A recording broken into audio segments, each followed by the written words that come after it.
آصف آئے بچے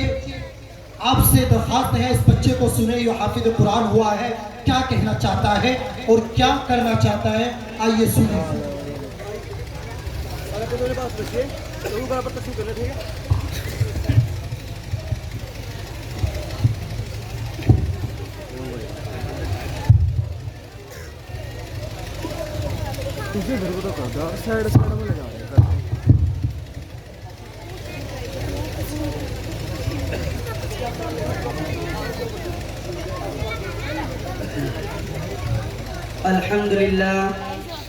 الحمد لله الذي العادل والصلاة والسلام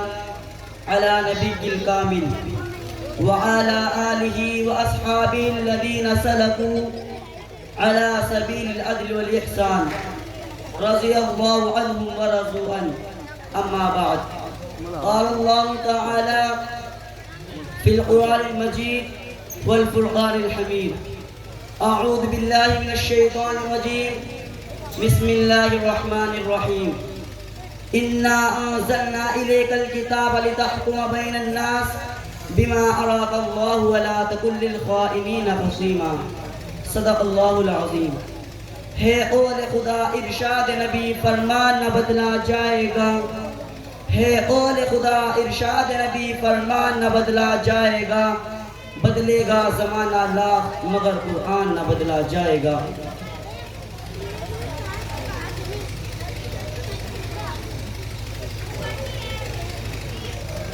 دوستو قابل مبارکباد ہے ہمارے استاد محترم جنہوں نے ہمیں کافی محنت مشقت میں ہمیں مکمل قرآن پاک حفظ کروایا اور اسی طرح قابل مبارکباد ہے ہمارے والدین محترم جنہوں نے کافی تکالیف برداشت کر کے ہمیں حفظ قرآن کا موقع عنایت فرمایا اور خود ہمارے لیے بھی باعث خوشی ہے کہ اللہ تبارک و تعالیٰ نے یہ موقع نصیب فرمایا اور اس گراں قدر تحفے سے سرفراز فرمایا ورنہ کہاں میں اور کہاں یہ نکھت گل سامعین اکرام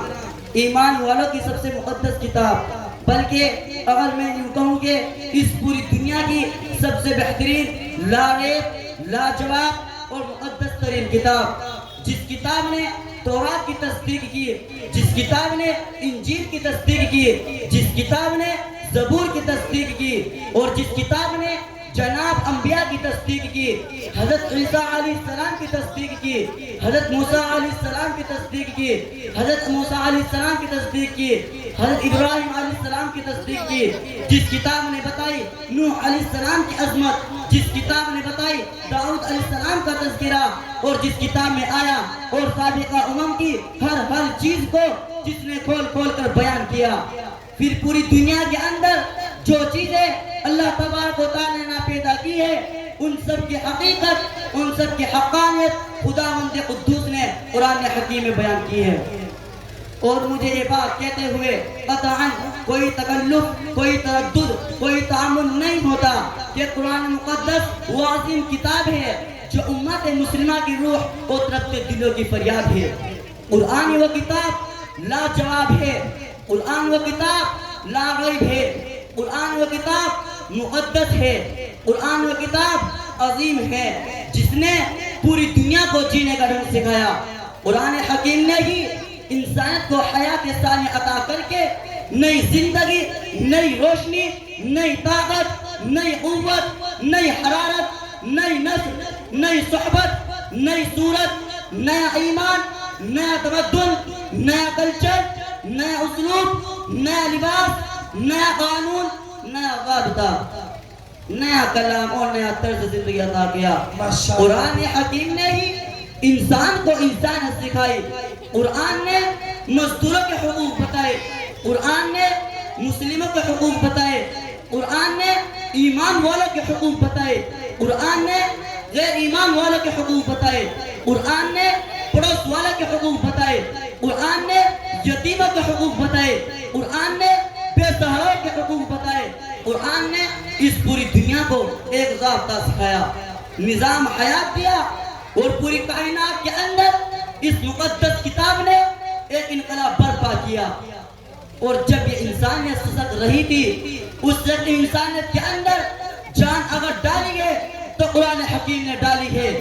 گزرتے ہوئے قوم میں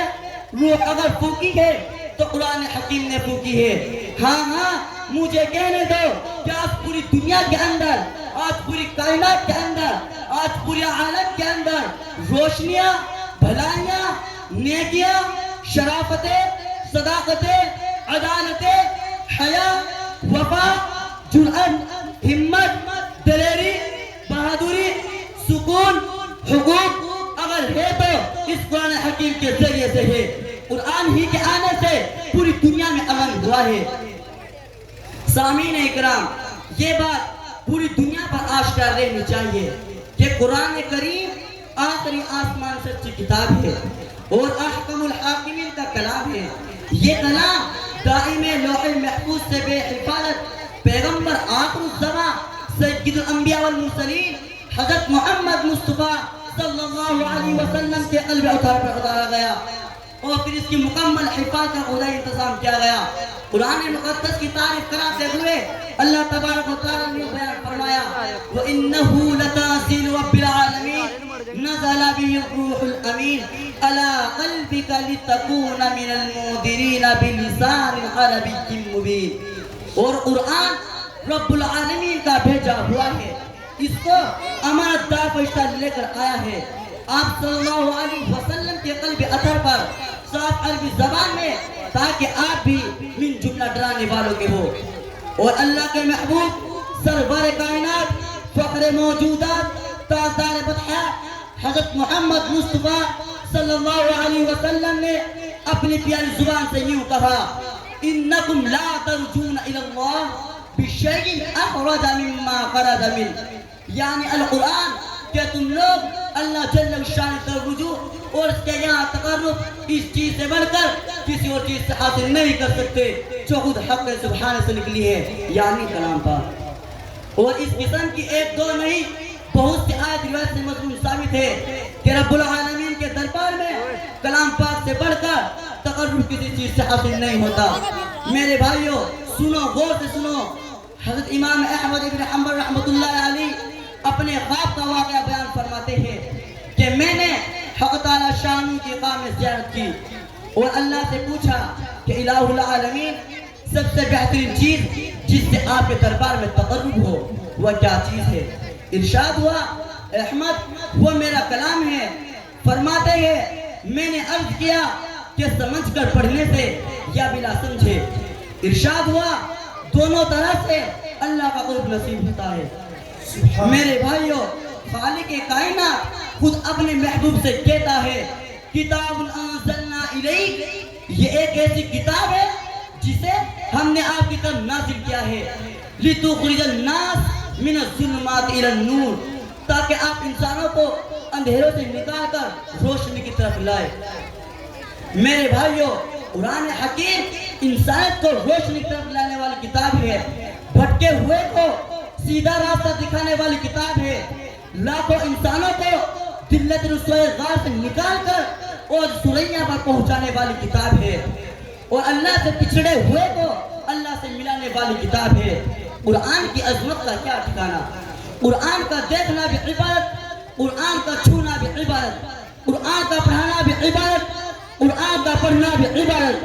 قرآن کا سنانا بھی عبادت, قرآن کا سننا بھی عبادت, قرآن کا سمجھانا بھی عبادت, قرآن کا سمجھنا بھی عبادت. قرآن کا حفظ کرنا اور اس پر عمل کرنا مقدس ترین عبادت ہے. قرآن کریم کے اندر مغناطیسی طاقت ہے, مغناطیسی قوت ہے, اور آپ حضرات جانتے ہیں کہ مغناطیسی خصوصیت یہ ہوتی ہے کہ وہ لوہے کو اپنی طرف کھینچتا ہے. یوں معلوم ہوتا ہے کہ قرآن عظیم اللہ رب العزت کی رحمتوں کو کھینچنے کا مغناطیس ہے. چنانچہ ارشاد باری ہے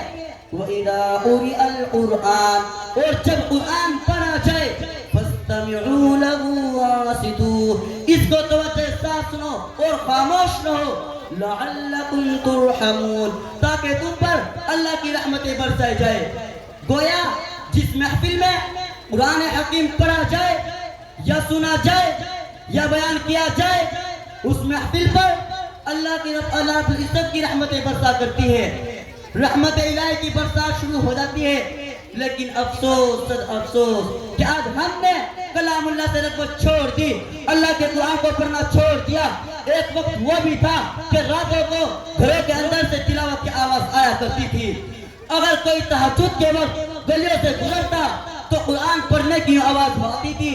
جیسے شہد کی مکھیوں کی بھن بھنانے کی آواز ہوتی ہے۔ اب تو یہ ہو رہا ہے کہ رات کے 2 بجے تک ادھر ادھر کے فضول کاموں میں مشغول رہتے ہیں، اور جب مانگنے کا وقت آتا ہے تو گھوڑے بیچ کر سو جاتے ہیں۔ اب میں ان چند کلمات پر اپنی تقریر کو ختم کرتا ہوں۔ مسلمانوں نہ گھبراؤ، خدا کی شان باقی ہے۔ مسلمانوں نہ گھبراؤ، خدا کی شان باقی ہے۔ ابھی اسلام زندہ ہے، ابھی قرآن باقی ہے۔ کیوں نہ ہو ممتاز اسلام دنیا بھر کے دینوں میں، کیوں نہ ہو ممتاز اسلام دنیا بھر کے دینوں میں، وہاں مذہب کتابوں میں، یہاں قرآن سینوں میں۔ وآخر دعوانا الحمدللہ رب العالمین۔ واہ ماشاءاللہ، میں تو سوچ رہا تھا کہ تجھ کو